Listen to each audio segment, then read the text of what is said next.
I read quite a bit. It's one of my pastimes, one of the ways I sort of decompress, and I read a wide variety of material. There's not one particular topic that I focus on or tend to read more than any others. So on a daily basis, I'll go to various websites and read news. From time to time, I'll pick up different fiction or nonfiction books from the library and read those. I peruse interesting websites, but even when I go to the library, I'll often spend time just going through many of the different periodical magazines. And a common thing that I come across in various magazines are these lists, like 100 skills every man should know, or self-improvement bucket list. I always find these interesting just to see what people are thinking about, what they think is important, what they think others should know, or skills they should have, or things of that nature. And these lists can cover a wide variety of topics, the self-improvement or the skill knowledge that those two address, but it's career advice and many other things along that line. But there's another category of these type of lists that I'll see from time to time, and they focus more on what I would call wisdom. These type of lists usually have a title connected with life lessons, advice from my grandfather or something along this line. And so with that in mind, I want to ask a question, since I mentioned these lists on wisdom. What is wisdom? Wisdom's not information, because information is simply facts. That's indisputable. You don't interpret that anyway, not supposed to anyway. Wisdom's not knowledge, because knowledge is fundamentally information that's categorized and organized. So you take that information and you put it in groups and it becomes knowledge. Many people, though, don't think about how they should live their life until too much of it has passed. That's why these lists usually show up. A grandfather that's 80 years old wants to show his grandchildren what he thinks is important, sort of thing. But life is precious, and I believe that we need to make the most of the gift that God has given to us. So to begin with here, I'm going to define what wisdom is. The dictionary definition is simply the power of judging rightly and following the soundest course of action based on knowledge, experience, and understanding. So you take that understanding, you take that knowledge, you put it with experience, and you judge rightly to create a course of action. So then wisdom must be more than the sum of those things, must be more than the sum of knowledge or experience or understanding. And it must come from an overriding sense of what is right. The reason I'm touching on this topic is that the 60th anniversary of my birth took place back at the beginning of April. So I've been thinking about this topic for a while. What would I pass on? And so I thought I would share with you my life lessons list. The world has been crazy the last couple of months, and so I thought I'd do something a little lighter here today. So today we're going to consider some wisdom of a life well lived based on principles from God's Word. So if you were going to put together your own list, what wisdom would you pass along? It was interesting as I started putting this list together for myself, various thoughts would come together. And I had this list sitting on my desk for a while, and I would think of something, I'd write it in, I would think of something that's like, well, that's pretty close to this one, and I would reword things. And it was kind of fun putting this all together. What would you pass along, though? Maybe you would pass along something that you think they need to consider before too much of their life has passed along. Maybe there's a skill that you wished you had known when you were younger, or perspective on something that you had shared, had someone share with you, rather, that you want to pass along. What secrets, secrets of life would you want to share? Insight that you could help pass along. For instance, I've discovered the secret to a long life. Do you know what that secret is? Don't die. That, and make your life worth living. Because a longer life is a life well lived. A life well lived is a life that will be shared, and experiences in that life that can help other people. Life as God intended it is not just for us. We're social creatures. That's why the past few months have been so hard for many of us, to be separated physically. It's nice to stay in touch, phone calls and emails and various digital technology that we have, but there's nothing like being together, sharing food and experiences and humor and all of these sort of things. But let's begin looking at the verse there that's on the screen, Galatians 5. A life well lived. Galatians 5, verse 13, we simply read here, "For you, brethren, have been called to liberty. Only do not use liberty as an opportunity for the flesh, but through love serve one another." Again, the life that we have is not just for us. We're to serve one another, help one another, share even the good and the bad things in life that come along. One thing that's being lost in the culture around us is that the older generation generally doesn't have as much time with the younger generation. I'm glad I spent the time with my grandfather. After he moved to Florida, I took every opportunity I could to drive down there, spend long weekends, holiday weekends with him. I heard things from him that the rest of the family never knew about, things that had happened in his life. But I also got to understand the way he thought, what he valued, and the legacy that he was creating in me. He's the reason why my family's in the church, other than God calling us. But he began receiving the Plain Truth magazine back in the mid-1950s. And because he had that on his table, my mom and dad picked that up and began to follow through on what they were reading. But that wisdom experience oftentimes is not passed down. It's really sad when you interact with someone who knows that they're dying. That's never a happy occasion. But it's even sadder when someone has laments in their life. And I remember one such individual up in New England when we lived up there. He actually lived in Maine. And he was a true Yankee. He was one of these individuals that had so many different skills. He was a shingle maker. I don't know how familiar you are with that back here. There's not a whole lot of shingles used, but in the New England homes, they still use quite a few of that, especially on siding. So he had actually cut these shingles by hand. He had a machine that helped him do it.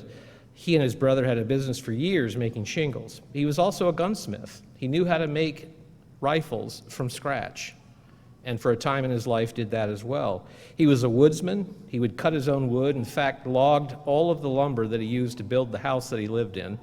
It was quite an impressive home, handmade. He was a goat herder. He had a very ornery goat. I didn't like entering his house because that goat didn't like anybody. But, a gravel salesman. He had gravel on his property that he sold. He was just one of these entrepreneurs that did everything. But as he was facing death, he had 2 different cancers, lymphoma and a skin cancer. His only regret was that he wished he had spent more time teaching his son the things that he had known. He had married very late in life, and he was probably in his mid to late 60s. His son was like 18, and he wished that he had taught his son more of the things that he had learned in life. But let's begin going through this list. I'd like to go through these, and some of them we'll spend more time exploring than others, but we'll go back and forth in a number of verses. But the first lesson is, for a life to be well lived, it has to have the right priorities. So what are the priorities in life? We can fill our lives with any manner of things, and the world around us does that. If we don't think about our life, even those that have been called into God's church, you can run the risk, if you will, of just drifting through life, a life without purpose. But the right priorities, as you see there on the screen, are God, spouse, family, and work. When we get those priorities out of that sequence, then we have problems. If we put our spouse before God, if we put our family before our spouse, we put work before God, any other order is not good. God has to be at the priority of our life, because that frames everything then, doesn't it? And then to have the priority of our spouse, because you can have kids, not have kids, but ideally, God gave you a spouse that's going to be with you the rest of your physical life. That spouse has a huge impact in your life and you on theirs. And then the family that God will add to that, if that's His desire, and then work. As the old adage says, there's been nobody on their deathbed that has said, "I wished I spent more time at work." Work is what we do for the other things, isn't it?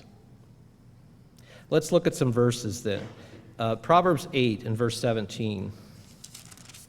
Proverbs 8 and verse 17 says, "I love those who love me, and those who seek me diligently will find me."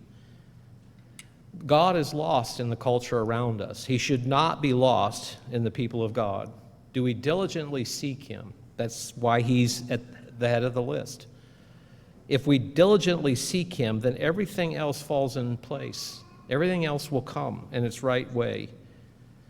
If we go back to Proverbs 3, verse 1, it says, "My son, do not forget my law, but let your heart keep my commandments. For length of days and long life and peace they will add to you." Long life comes from following the right instruction. This is the chaos that we're beginning to see in the world around us. Mankind thinks that he can choose whatever path and there are no consequences. There are consequences for every choice.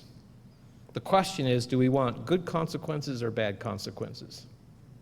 When we frame our life around God, then these proper consequences come. Length of days, long life.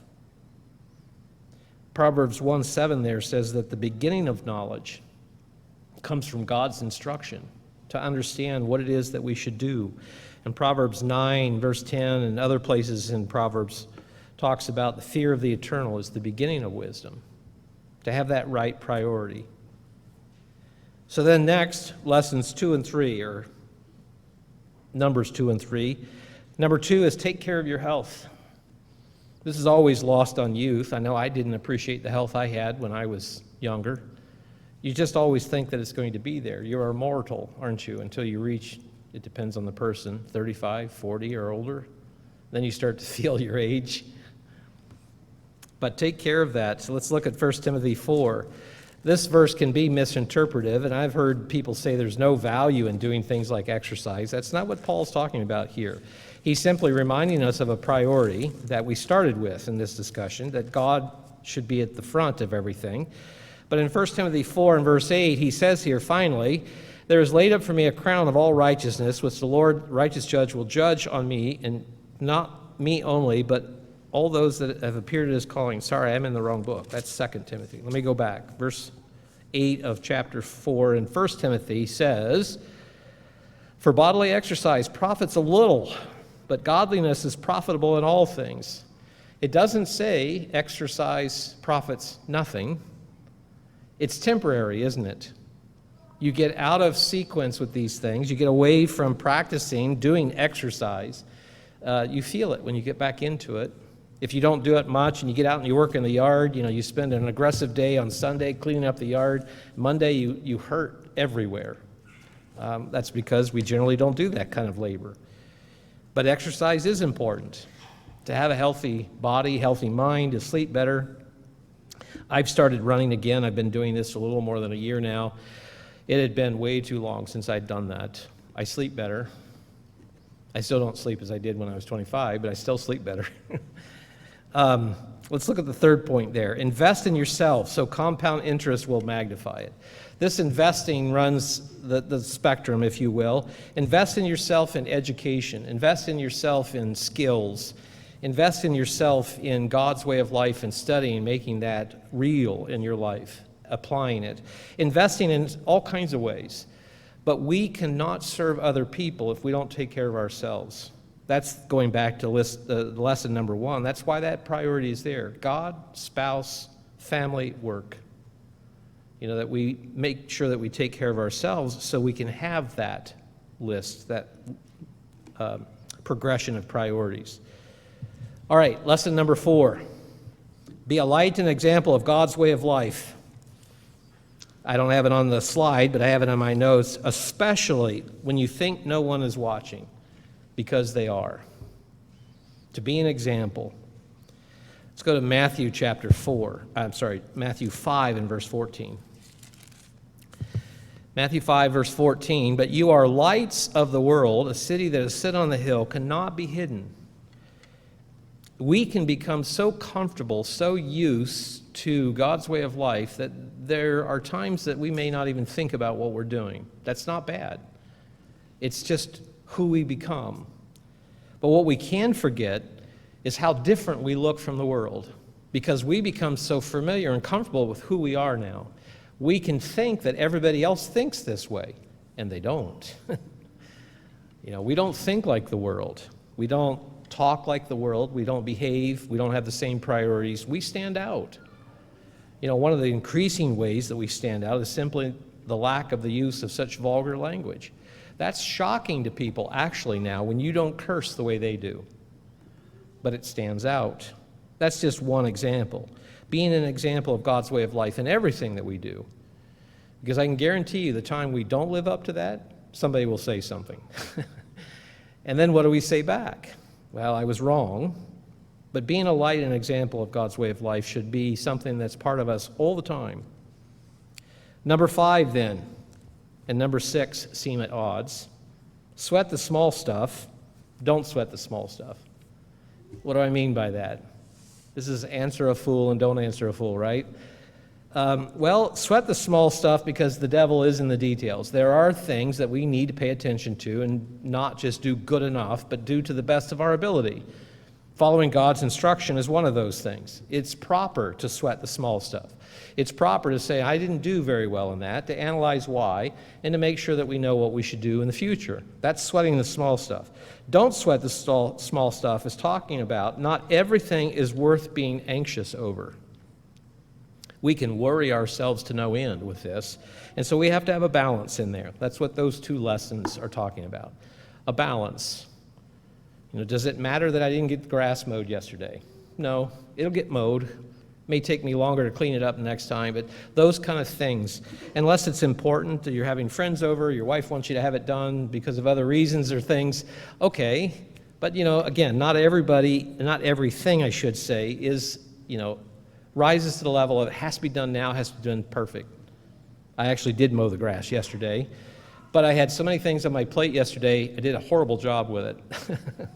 I knew it was a horrible job. It needed to be raked. There were sections that didn't get cut very well, but I just wanted it cut. Next time, I'll cut it better. All right, number 7 there is don't go to bed angry. Let's go to Ephesians chapter 4. Anger, and there is so much anger in the world around us, can be caustic.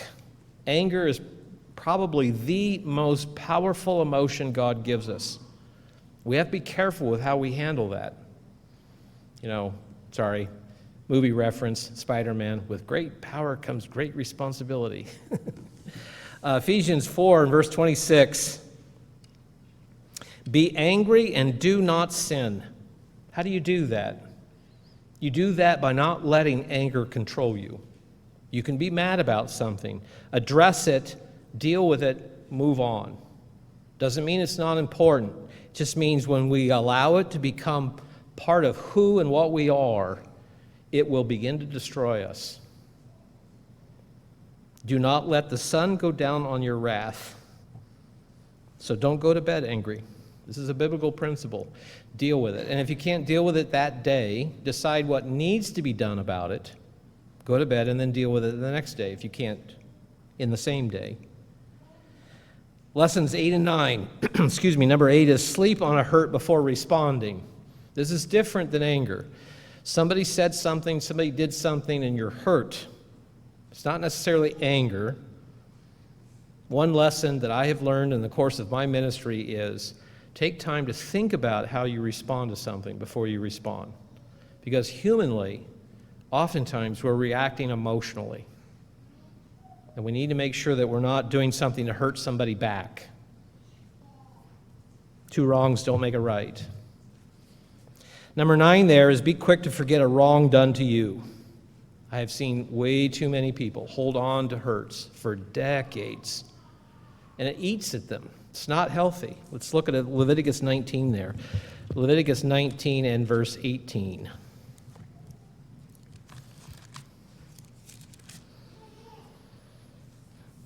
We read here, you shall not take vengeance, nor hear a grudge against the children of your people, but you shall love your neighbor as yourself.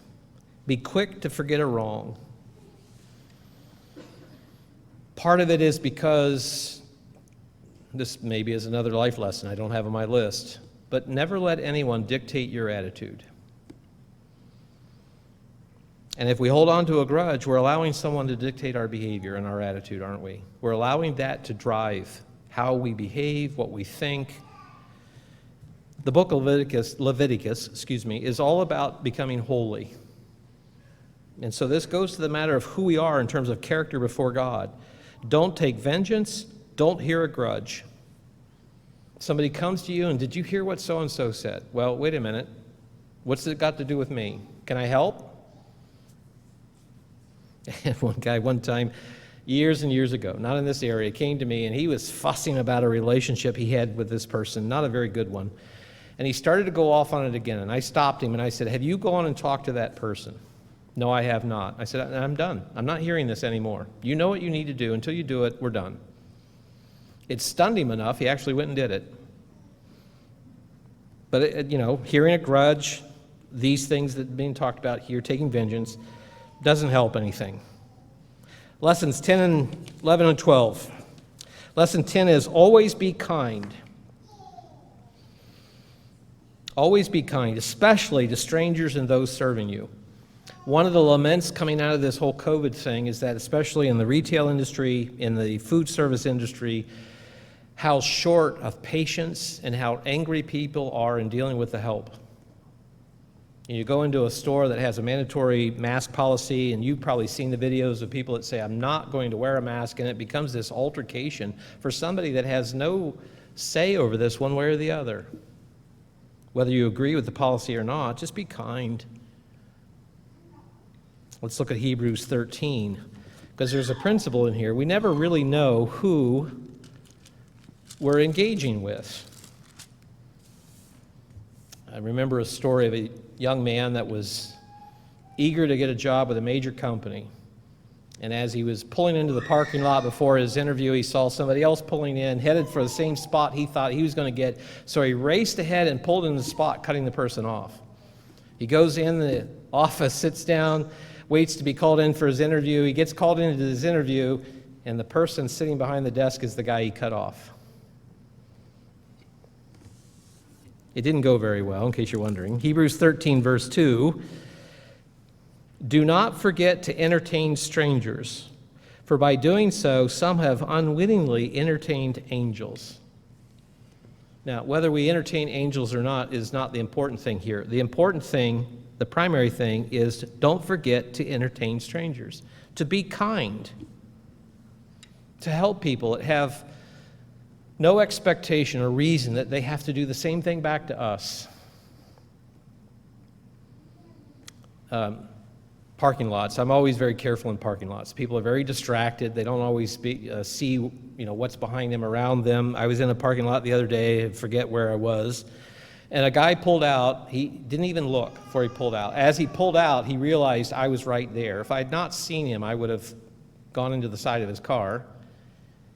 He looked at me, and you could see the grimace on his face. He knew. He smiled. He waved at me. So I just waved back. Okay, maybe next time he'll look. But is it worth getting so wound up about that now I'm going to let that control my day? It's just a small gesture, but how often it's not done is really sad, isn't it? Number 11 there is be generous with your time and money. I didn't have this written down, but as I think about this, this is an instruction that God gave Israel.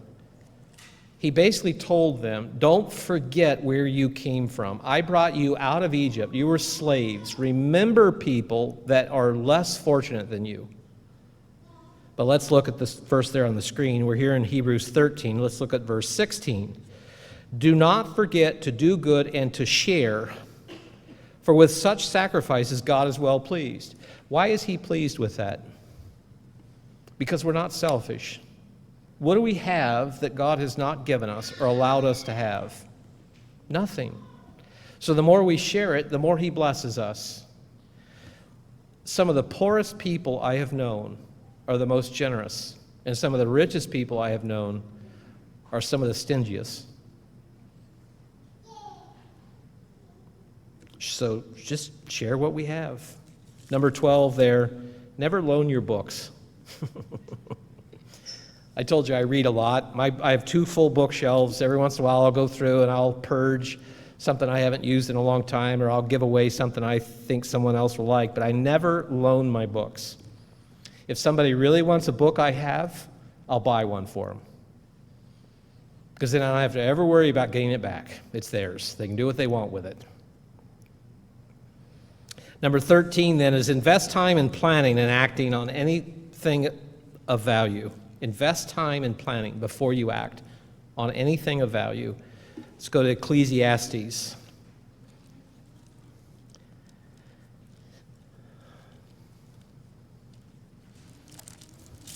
Ecclesiastes 10 and verse 10. We read here, if the axe is dull and one does not sharpen the edge, then he must use more strength, but wisdom brings success. One time in New England, we had a wood cutting party for a wonderful lady who her name was Ethel McMullen. She was a spinster lady, but she was a true Yankee as well. At the age of 99, she was still getting up on her roof and clearing the snow in the wintertime. And she still heated her house with wood. So one year we had a wood cutting party. And one of the deacons that lived up that way was a lumberjack, for lack of a better term, a logger.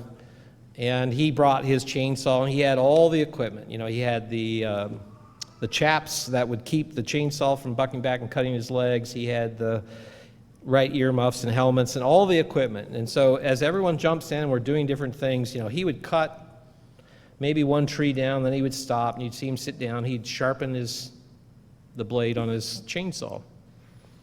And it looks like you're wasting time, but you're not. Because at the end of the day, he still ended up cutting more wood than anybody else because he didn't have to work at it. The blades were so sharp, he'd put it to it, and it would just, like butter, it just cut through these things. This is what this is talking about. If the axe is dull, one does not sharpen the edge, then he must use more strength. How many times in life do we have to work so hard at something because we haven't done the planning? We haven't invested the time up front to think it through. I just watched a video yesterday of engineering mistakes where they start a project and they don't even have everything finished. You know, the Sydney Opera House, do you know they didn't even have the plans done before they started building that building? It was supposed to take 4 years. It took 14. Because they started construction before they were done. The original architect got so fed up with the whole project, he left, took all the plans with him, so they had to recreate the whole thing before they could continue. How many times do we do that in life? We don't need to. Plan ahead. Lesson 14. Always be willing to give something that will help or enrich someone else's life. This goes back to a similar thought of some of the things we've touched on, but it's a little different. This is a matter of thinking about giving stuff, not just after the fact realizing it would be something worth doing. So 1 Timothy 6 and verse 8.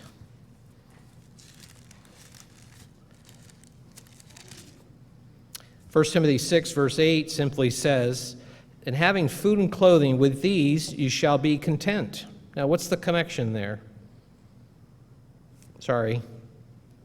Verse 18, let them do good, that they be rich in good works, ready to give, willing to share. That we think through what would be helpful. The secret to a good gift is knowing what is valued by the person. You know somebody that likes books? I've stopped trying to buy books for people. That's too personal. So you buy gift cards. Buy them an Amazon gift card and say, buy whatever you want. Well, that means a lot, doesn't it?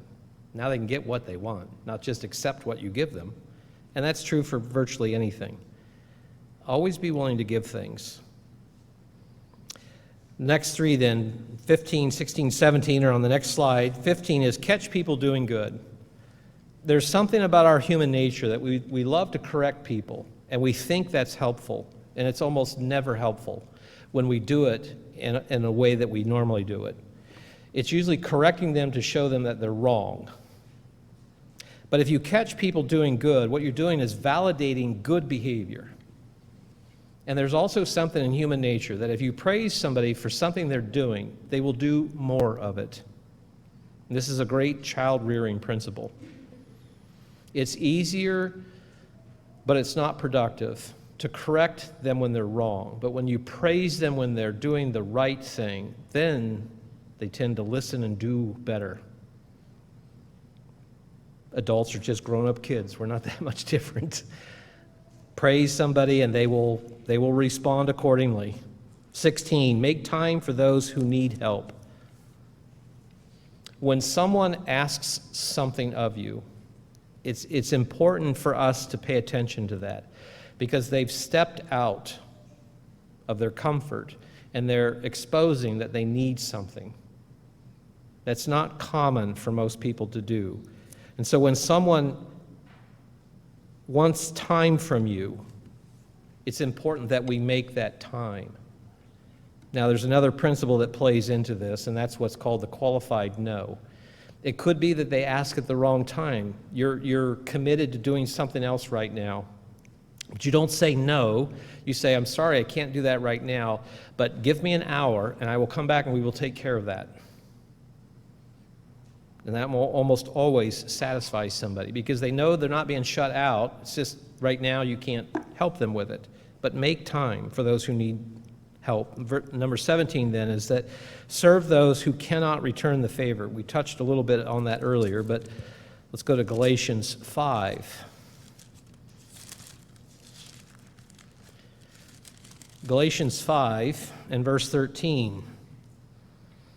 For you, brethren, have been called to liberty. We read this earlier, but do not use liberty as an opportunity for the flesh. The calling that God gives us is not just for us, and there are things that we can do that would be technically, to use the term, correct before God, but we may end up hurting people. I could try to correct behavior and hurt somebody. There are ways to do it that would not do that. But let's finish the thought here. Through love, serve one another. Serve those who cannot return the favor. Also applies the fact that we're not expecting something back, and we're not doing it simply because we'll know we'll get something back. That's a quid pro quo, isn't it? That's a business relationship. We should serve without any expectation of that. Look at how God has served us, the Father and the Son. What expectation did they have of anything back? And they still to this day do. Lesson 18 then is never ignore someone asking for your attention. This is similar to those verse number 16 rather, make time for those who need, but never ignore someone asking for your attention. In my mind, these are slightly different. Someone that needs help doesn't necessarily, or rather someone who is asking for attention doesn't necessarily need help. I have learned that in the course of my ministry as well, that more often than not, people simply need to talk. Even when they're facing challenging times in their life. Oftentimes they already know what to do. They just need to say it out loud. So never ignore someone asking for your attention. Small gifts, number 19. Small gifts of great meaning are better than big gifts with no love. We have fallen into the trap in the Western world that things equal happiness. And that's been challenged in the last 4 or 5 months, hasn't it? Because we can't go out and buy things. And so a lot of people are unhappy. They don't know why they're unhappy. But small gifts of great meaning are better than big gifts with no love, because you put thought into it. You've thought of the person. Lesson 20. Hear a person out before jumping in with your thoughts. And this is very close to number 21, which is always hear both sides of a situation before judging a matter. Let's go to Proverbs 18. There's nothing more frustrating than trying to have a conversation with someone and they're constantly cutting you off, right? You can't even finish your thought. And you can see it especially in a group. Finally, what they'll do is they'll just stop, and then you can see their body language where they just sort of disengage. There's no point in struggling anymore. Nobody's listening. This goes back up to number 18. Never ignore someone that wants your attention. Let them finish the thought. This is especially true. This is another parental tip. This is especially true with children. They want to share their lives. Don't cut them out, because if you cut them out now, how are you going to get that back later? They're going to learn not to share their life with you. And again, adults aren't that much different, but to judge a matter before we hear it, It always seems reasonable. This is the problem with the modern news cycle, isn't it? They'll throw something out there. Can you believe they said this? And then 3 days later, you read the rest of the tweet. Well, that's not what they said. You only took part of it. And it's on all sides. I'm not picking on anybody, but this is the biblical principle here. Proverbs 18 and verse 17 says, the first one to plead his cause seems right, and it does. He comes in, you won't believe what happened. They tell you this whole story, and you get mad with them. Oh, that's awful. We should go fix this. Notice the rest of the verse, until his neighbor comes and examines him. Well, yeah, I said that, but here's why I said that. Well, you never told me that. Make sure we hear everything out. It'll save a lot of anger and anxiety, frustration. And in most cases, we'll realize that we don't really have any skin in that game. And maybe we go back to just hearing them out and letting it all settle. Lesson 22, enjoy each day as if it were your last. That sounds a little morbid, but it's the reality of life. There were 3 young adults, Church of God members here this past week, that should all be dead this week. There was a 4th member in the car that wasn't a church member. Every police officer at the scene of this accident said they were actually stunned when all 4 of them crawled out of the wreckage. And the worst that any one of them had was a broken collarbone. The rest were all minor bruises and scratches. That car is just mangled. I saw the pictures of it. I don't think any of them were older than 17. So to say enjoy each day as if it were last means we give thought to our life, right? There are times I shouldn't have survived. God in his mercy allowed me to live. It puts a little bit different perspective to make the most of what we have spiritually, not just for this life, but so that we make something of this life, that it becomes a life well lived, that becomes a life worth being in God's family with. Lesson 23 there then is that good manners are always in style. It never costs us anything to say please and thank you. And it's amazing how different it will allow people to react with us. Because they don't get much of that. And this is especially true in families because we can take each other for granted, but to ask a favor from a family member, and when they do it, simply say thank you. This is catching them when they're doing good. And it validates the behavior, reinforces they want to do it more, don't they? So you can see how some of these things tie together. Lesson 24, be on time. This is something I had to learn when I was younger. What I don't have on the screen there is that if you're delayed, let them know why you're delayed and when you will be there. And that's easy to do now. Years ago, that was much harder. You have to find a payphone or wait until you just got there and apologized. But now we have cell phones. We have that technology. I'm delayed when you're stuck in traffic or whatever the case may be. But being on time shows respect for other people. They're expecting you there for whatever reason. Your job, an appointment, your spouse when you're coming home, or whatever it happens to be. You're showing that you value them by letting them know why you're not there when you said you would be there. Let's look at a principle of this. We won't look at both those verses, but Matthew 5 and verse 37. Matthew 5 and verse 37 simply says, let your yes be yes and your no be no. That we are people who will follow through on what we say we will do. There's another thought about this a little later on that we'll come to. But this is the yes. Yes, I will be there is a promise. It's a commitment. So let your yes be yes and your no be no. Lesson 26 then. 25. This is an old Ronald Reagan statement. I've always liked this. Trust but verify. There is nothing wrong with believing somebody but wanting evidence that you have reason to believe them. This is our calling, isn't it? We have every reason to believe God, but we spend the rest of our life proving that we have reason to believe him, don't we? We live it out.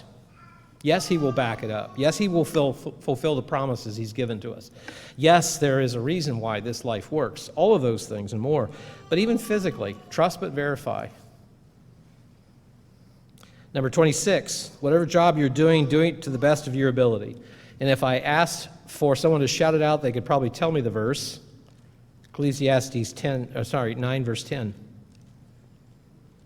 I even hear people quoting it, right? Whatever your hand finds to do, do it with all your might.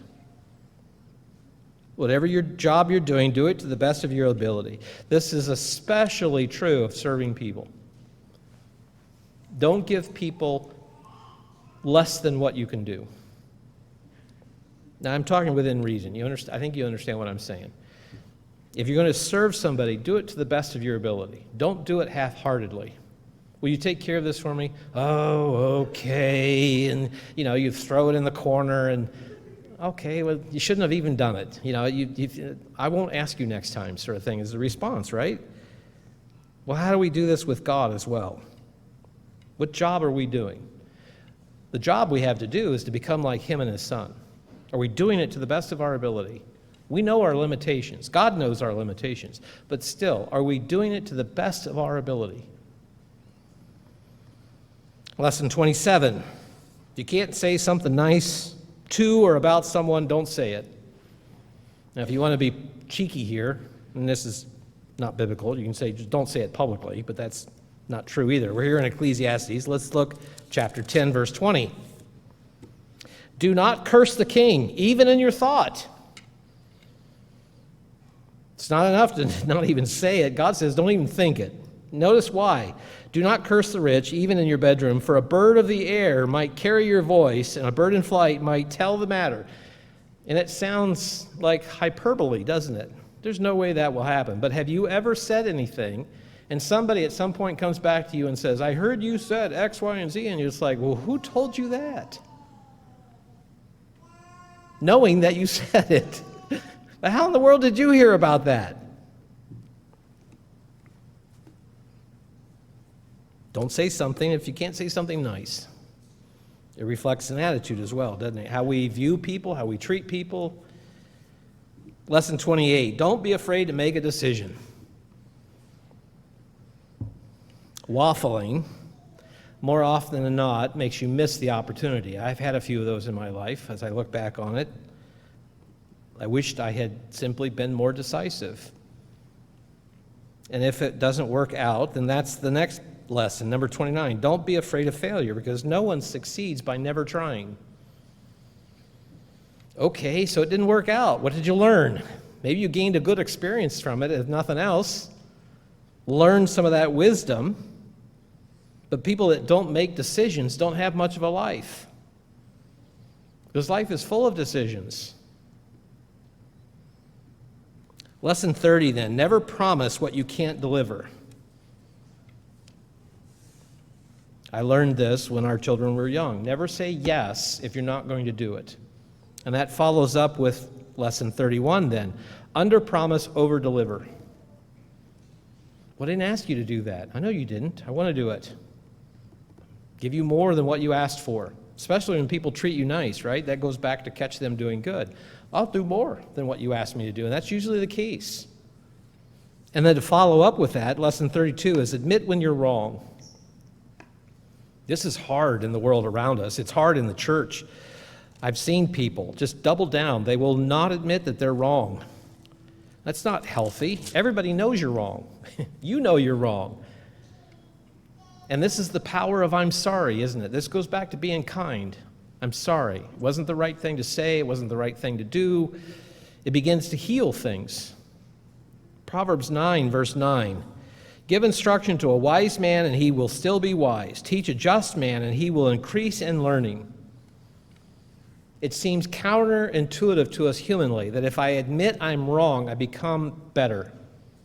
But this is a biblical principle, God says right here. Instruct a wise man, and he'll be even wiser.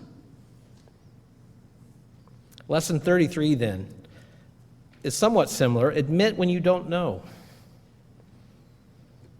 Proverbs 19 and verse 20. Listen to counsel and receive instruction, that you may be wise in your latter days. One of the best things I did when Roxanne and I and the kids were moved to Wisconsin to pastor here was that I connected up with Bob Fay. I knew enough to know that I didn't know what I needed to know. I was a young pastor. So here's Mr. Fay, who'd been pastoring almost his whole adult life. And so I just called him. He didn't know me. I didn't know him other than his name. Would he even give me the time of day? I said, can I come down? I'll buy lunch for you. I just want to talk. Well, it turned into a regular event. And I enjoyed hearing his input. And from time to time, I would come with a list of things I wanted to talk to him about. Especially if there were issues I wanted to make sure I handled properly as a pastor. And so then I would tell him the whole thing, and he would sit. And one of the really interesting things is he would never tell me, don't do that. What he would say is, well, here's what I would do. And it was a very polite way of saying, don't do that. But I was telling him I didn't know. I wanted his input. And so as we read here in Proverbs 19, verse 20, listen to counsel and receive instruction. There is nothing wrong in not knowing something. We all start there. We're all there at some point with everything. Admit you don't know, and then learn. Listen to those who do. Lesson 34 is be teachable. The old Chinese proverb is that he who asks is a fool for 5 minutes, but he who does not ask remains a fool forever. Be teachable. We're here in Proverbs. Let's go back to chapter 15. Proverbs 15, verse 31. The ear that hears and rebukes the rebukes of life will abide among the wise. You can be engaged in something, and maybe somebody of greater skill or age, competency, talent, whatever it happens to be, will say, can I show you something? And it's amazing how many times people will say no. But if we listen to those people, it says here, then we will be among the wise. Verse 32, he who disdains instruction despises his own soul, because you're limiting yourself. Somebody's offering to help you, and you're turning it away. And so number 35 is strive to be humble. These are not the same, teachable and humble, although they're very close. We have to be humble to be teachable. So strive to be humble.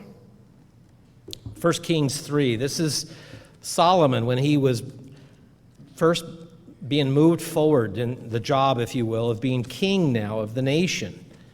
And he was very humble when he started. I think he was very humble at the end of his life as well. It was in the middle that he got himself in trouble. But nonetheless, in 1 Kings 3,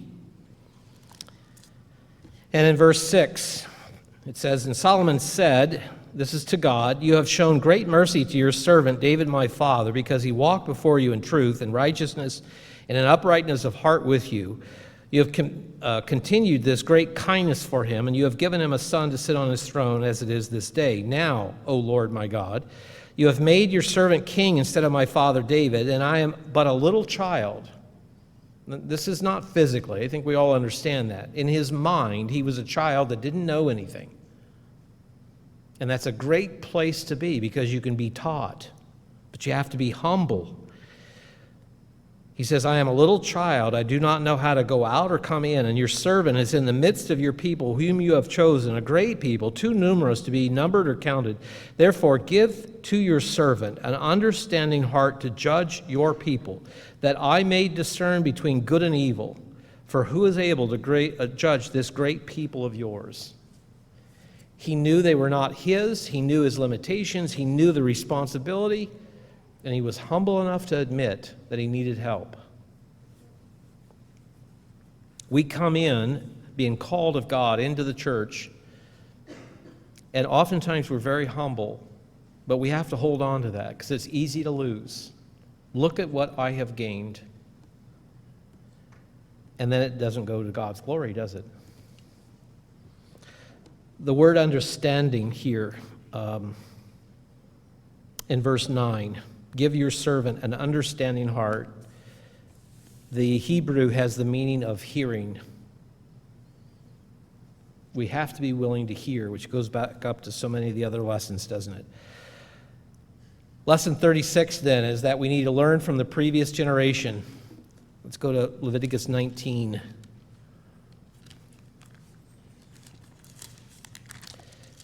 Leviticus 19, and in verse 32, we read here, "You shall rise before the gray-headed and honor the presence of an old man, and fear your God. I am the Eternal." Why? Well, as I learned from my grandfather, he had seen more in his life than I had ever faced. The struggles that he had gone through, the responsibility he followed through in taking care of his family during the Great Depression, when there was very little to do and to take care of people. The things I learned from him were more than just physical things, a frame of mind and aspects of character, to listen and learn from a previous generation. We don't have to learn everything the hard way. It took me a while to figure that out, but we don't have to learn it all the hard way. We can learn it from other people. 1 Peter 5 there simply talks about roles in the spiritual body. Younger listening to the older teaching the younger. Lesson 37, do whatever you can to fix a problem you created.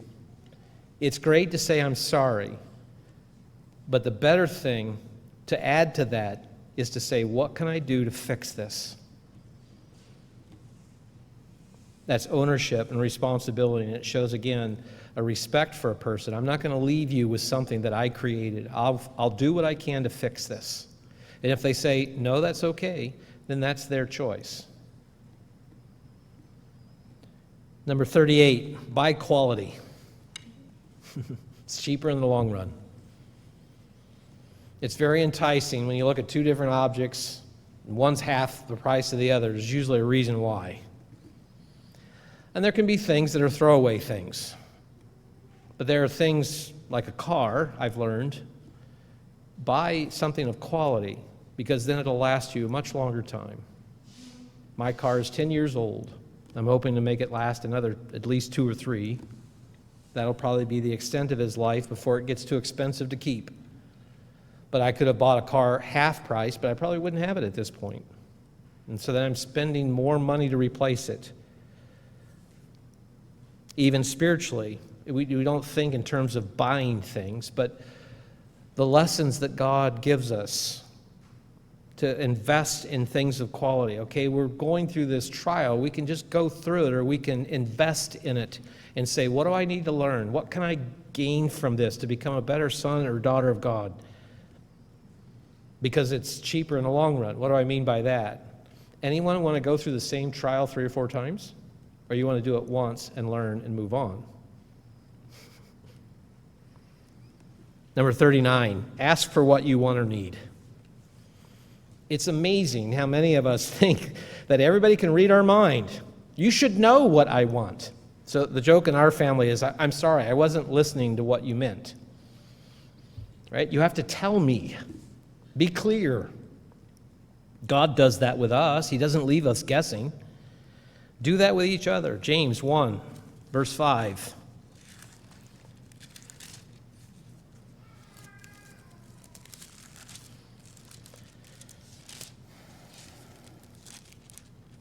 I'll get there in a minute. James 1 and verse 5. If any of you lacks wisdom, let him ask of God.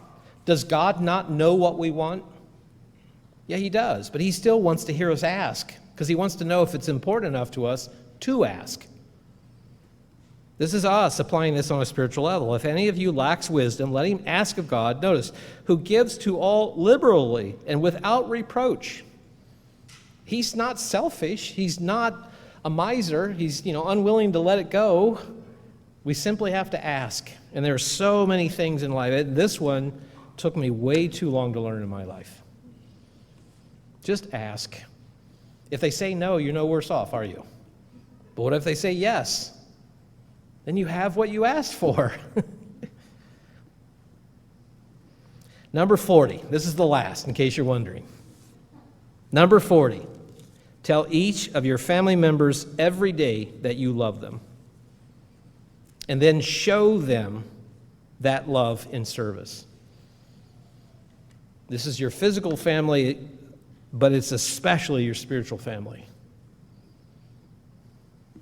We can get tired and we can think, well, everybody knows this already. The old adage of the man and woman that had been married 50 years and the wife was lamenting, "You never tell me you love me." And he says, "Well, I told you when I got married to you and I've never changed my mind."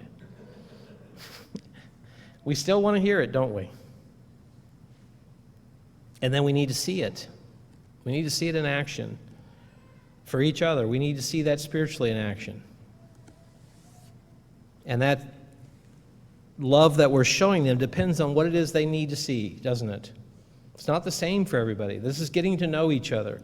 We don't treat everybody in the family, physical family, the same way because we're all different. We have different temperaments, talents, abilities, desires, all of these things. Spiritually, we're no different. But let's look at this principle in 1 Timothy 5. I am firmly convinced that a big part of why we see so much anger and vitriol and emotionally driven things in people's lives in the world around us is because this is lacking. 1 Timothy 5 and verse 8, "But if anyone does not provide for his own, and especially for those of his household, he is denied the faith and worse than an unbeliever." It's a responsibility we have to show each other the love and to serve one another, to take care of each other. It doesn't mean we live their lives for them, but we're there to help them. We're there to be a support and encouragement when it's appropriate, tell them when they're off base. We need to get better at that, by the way, to hear it and act on it in the right heart.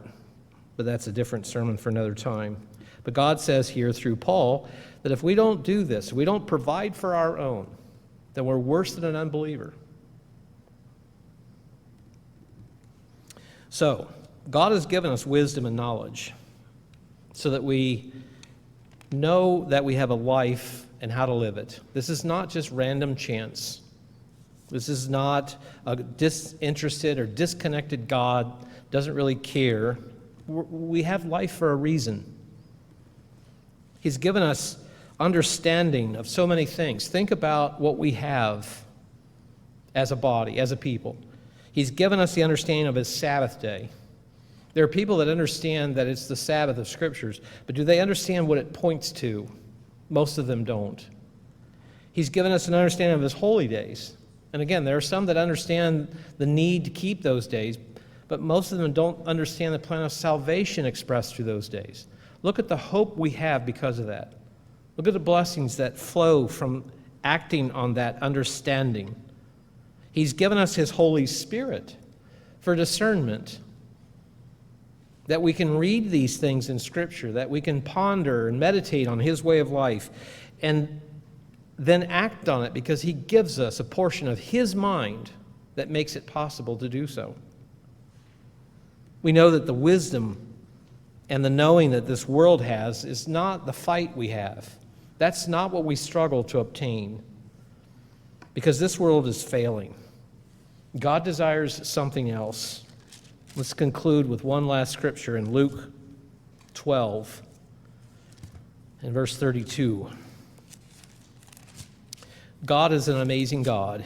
He's the best parent we could ever have. He knows our heart, but he also knows what we need, individually, what we need, how to work with us, how to lead us into his kingdom. And his desire is to give us everything he has, everything he is.